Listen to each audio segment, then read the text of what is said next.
जयशंभूराजे गडकिल्ले संवर्धन प्रतिष्ठान महाराष्ट्र राज्य सादर करीत आहोत शिवसम्राजाचे दिनविशेष। 2 सप्टेंबर इसवी सन 1607 छत्रपती शिवाजी महाराजांनी कान्होजी झेते यांना पत्र पाठवले। उद्धव काळामुळे झेते काका आजारी होते, त्यातच मुलांमध्ये वाटलीवरून वाद सुरू होते। याच वेळी झेते काकांचे सुपुत्र बाजी सर्जेराव झेते शिवरायांबरोबर होते। झेते काकांनी महाराजांना लिहिले होते, आता आपण जगत नाही, मुले वतन तुमच्या स्वाधीन केली आहे।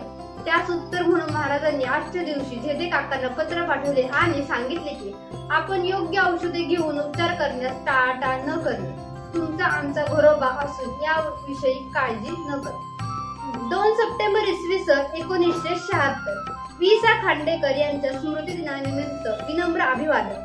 विष्णू सखाराम खांडेकर यांचा जन्म 19 जानेवारी 1889 सांगली येथे झाला। पुढील शिक्षण सांगली व पुणे येथे झाले। 1920 मध्ये शिरोडच्या टेडोरियल इंग्लिश स्कूल मध्ये प्रथम शिक्षक व नंतर मुख्याध्यापक म्हणून त्यांनी काम केले। 1938 मध्ये या शाळेतून निवृत्त झाल्यानंतर त्यांनी कोल्हापूरमध्ये वास्तव्य केले। कोल्हापुरात राहिल्यानंतर त्यांनी भरभरून लेखन केले। 1919 पासून त्यांचे लेखन प्रकाशित होऊ लागले। घोर कोणाचे ही त्यांची पहिली लघु कथा महाराष्ट्र साहित्य या मासिकात प्रसिद्ध झाली। त्यांच्या हृदयाची हाक ही त्यांची पहिली कादंबरी। गोधुलरी हा त्यांचा पहिला लघु निबंध। खांडेकरांचं लेखन बहुधा स्वरूपाचे होते। 15 कादंबऱ्या, 1 लघुकथा संग्रह, निबंध, रूपकथा, 1 नाटक याशिवाय काही चारित्र्यात्मक साक्षमिक ग्रंथ व संकलित लेख संग्रह यांचा समावेश होता। तसेच त्यांनी मराठी, हिंदी व तेलुगू चित्रपटांसाठी एकूण 18 पटकथा लिहिल्या। त्यांच्या बहुतेक साहित्य कृतींच्या अनेक आवृत्त्या निघाल्या। अनेक कादंबऱ्या भारतातील अन्य भाषा विशेषतः गुजराती, तमिळ, हिंदी या भाषात अनुवादित झाले होते। अनेक पुस्तकांची त्यांचे संपादन करून काही पुस्तकांना प्रस्तावना लिहिल्या आहेत। जीवन व कला यांनी वाहिलेल्या मासिकांचे ते संपादक होते। 1961 मध्ये त्यांच्या यथाती या कादंबरीला महाराष्ट्र सरकारने कादंबरी विभागाचे पहिले पारितोषिक व 1 लाख रुपये दिले।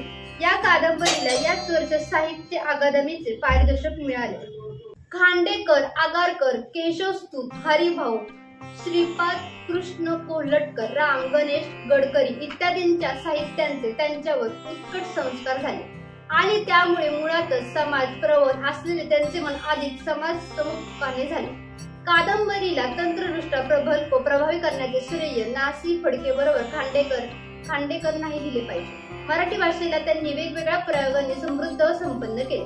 कुसुमाग्रज, भा.ग. बोरकर, बाबा आमटे यांच्या काव्यगुणांचा प्रभाव परिचय त्यांनी पहिल्यांदाच आपल्या प्रस्तावनेतून महाराष्ट्राला करून दिला। मराठी साहित्याच्या अभिवृद्धीसाठी अखंडपणे कार्यरत असलेले एक श्रेष्ठ समर्पित साहित्यक म्हणून त्यांचे मराठीत अजरामर झाले। खांडेकर हे ज्ञानपीठ पुरस्कार प्राप्त झालेले पहिले मराठी साहित्यक होते। खांडेकर हे मराठी साहित्यातील एक अग्रण्य कादंबरीकार, एक लोकप्रिय साहित्यिक म्हणून ओळखले गेले।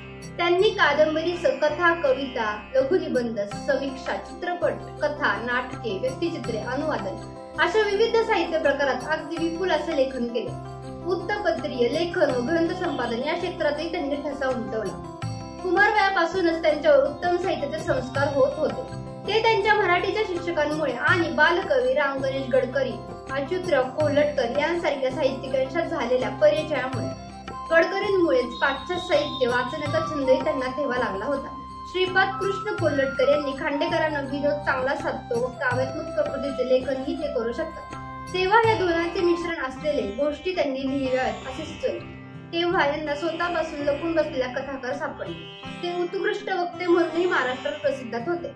एक कादंबरीकार म्हणून स्वातंत्र्यपूर्व काळापासूनच त्यांना महाराष्ट्रात व महाराष्ट्राबाहेर अफाट लोकप्रियता मिळाली। 1930 मध्ये हृदयाची हाक ही पहिली कादंबरी त्यांनी लिहिली। त्यानंतर एका पाठोपाठ एक कंचनमृग 1931, 2 ध्रुव 1934, हिरवा चाफा 2 मने 1938, एकामाग देव्हारा 1939, पहिले प्रेम 1940 अशा त्यांच्या अनेक कादंबऱ्या प्रकाशित झाल्या।